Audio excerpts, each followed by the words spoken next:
Are you interested in that? Yeah. Good.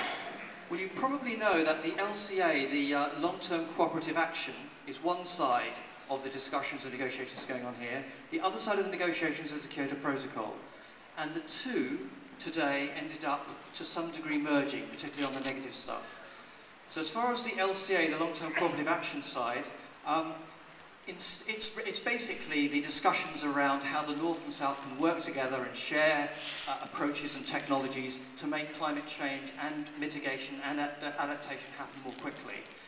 Well, one thing that's happened over the last year is the shift in debate, well, not over the last year, but the last several years, the shift in the debate from actually reducing emissions in the North to actually enhancing, right, speak slowly, enhancing sequestration instead.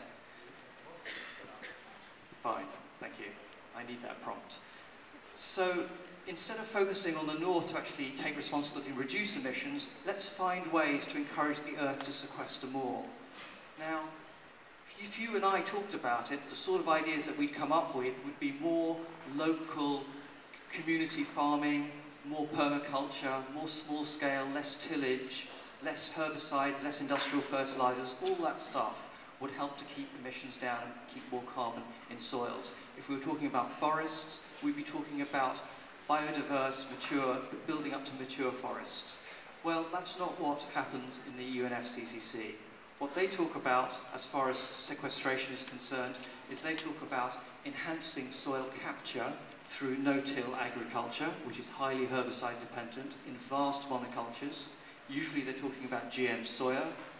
When they talk about soils, they're also talking about biochar, the burning of biomass to produce something like charcoal and dumping it in the ground in the hope that it won't decompose back into CO2. And they're talking about, when they talk about forests, they're talking about vast-scale monoculture plantations. And would you believe even oil palm is classed as a forest? And if you think that's bad, the IPCC, not the UNFCCC, but the IPCC definition of forest includes jatropha. Now I need to, so a jatropha plantation would be classed as a forest, and you could get some credits for that. Now the important thing I want to tell you is that over the last few months, from Bonn through to Bangkok, through to Barcelona, we've got a lot of text out of the LCA. And even at this session, there's been a lot of text that's been removed. Now, yesterday and today, a lot of it's reappeared in the Kyoto Protocol. And this is an important point that I really need to tell you, and if I take a couple of minutes over it, it's really worth it. First of all, we all know that the Clean Development Mechanism is a way of sidestepping northern responsibilities for cutting down emissions at home. And we also know that 70% of all CDMs are not additional at all. They're actually reductions that would have been made in the south. So the CDM is vastly dysfunctional. What's happening now is we're seeing new technologies being brought into the CDM that are completely unproven. I'm sure if I said clean coal to you, in other words, dirty coal with carbon capture and storage, you'd all be up in arms. Well, an order of magnitude worse is biochar, because it's completely unproven and involves deforesting probably something like, or at least converting land, something like 1 billion hectares. And if I told you about agricultural change, I'd be talking about no-till soya that I mentioned, not the indigenous and local community forms of agriculture. So these are what's being pushed in. And this is completely against the Marrakesh Accord of 2001, where it was actually stopped bringing in these kinds of technologies because it couldn't be assessed clearly as to how much carbon would stay in the soil and how much would actually become oxidized back into the atmosphere. And now I just want to get into the sort of final news, and then I'm finished.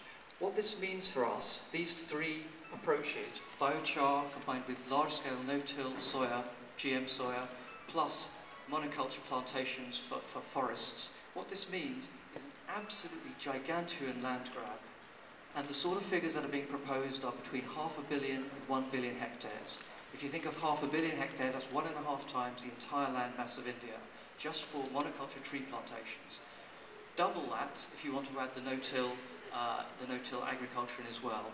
All with unproven sequestration, but very likely to contribute vast emissions because land use change or conversion of natural ecosystems to plantations involves tilling soils that have been intact for millions of years. In other words, releasing much of the carbon that's in them. So I now need to, I'm being told I need to conclude, and I will.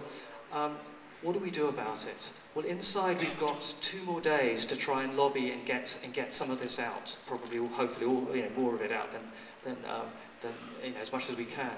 But what about outside? I think this needs to become part of our debate. It needs to become